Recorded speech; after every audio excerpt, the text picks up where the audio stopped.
Hello everyone, welcome back to my YouTube channel. This is me Kirti. So in this video, I'm going to explain what is SAG, BAC, and AEC and J. So basically, these are the optional subject in Delhi University that you have to choose in your first semester.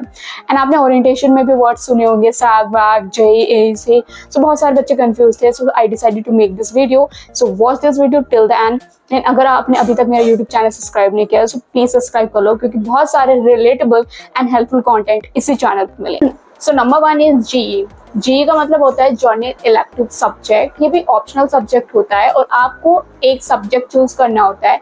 आप अपने department का choose नहीं कर सकते हो, बाकी department में से एक सब्जेक्ट चूज करना होता है.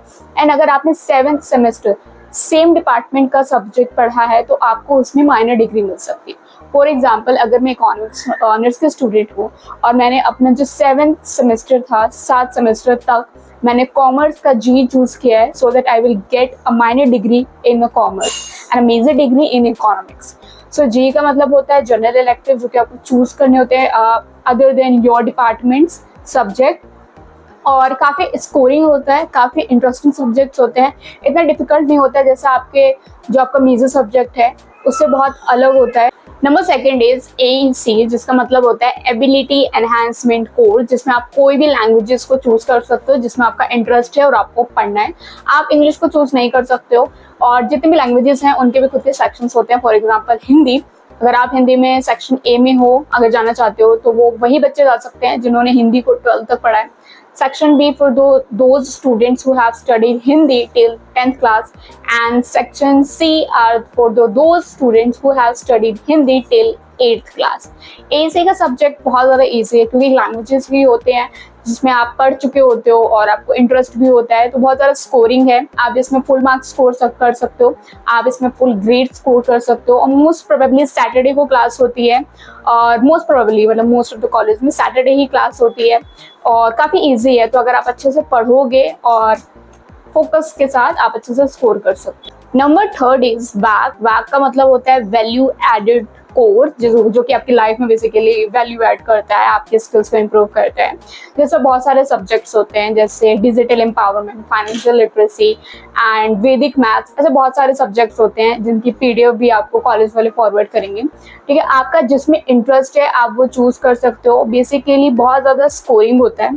ठीक है, ऐसा बिल्कुल भी नहीं है कि ऑप्शनल सब्जेक्ट बहुत ज़्यादा टफ होते हैं as compare to the core subjects. Optional subjects बहुत ज़्यादा स्कोरिंग है, आपकी CGPA को इंक्रीज कर सकता है. ठीक है, आप उसमें फुल ग्रेड स्कोर कर सकते हो.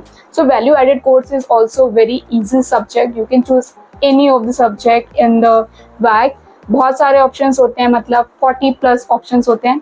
इसमें ये भी होता है कि आप बैक और सैग दोनों ही जो आप कोई भी कोर्स चूज कर सकते हो बेसिकली उसमें सब्जेक्ट. और अगर वो आपके कॉलेज में नहीं है अवेलेबल तो आपको वो दूसरे कॉलेज में अलॉट किया जाता है जिसको कहते हैं cluster colleges. So number 4 is SAC which means skill enhancement course. And इसमें भी बहुत सारे सब्जेक्ट्स होते हैं जैसे कि आपने बैक में देखा. For example digital empowerment, digital marketing, starts with communication in everyday life, communication in professional life. ऐसे बहुत सारे कोर्सेज हो सकते हैं. आपको चूज करना है आपके इंटरेस्ट पे. ठीक है, आपको जो भी इंटरेस्टेड लगे आप वो सब्जेक्ट चूज कर सकते हो. अगर वो कोर्स या सब्जेक्ट आपके कॉलेज में अलॉट नहीं है तो आप उसको दूसरे कॉलेज में अलॉट किया जाएगा तो आप वहाँ जाके उसकी पढ़ाई कर सकते हो.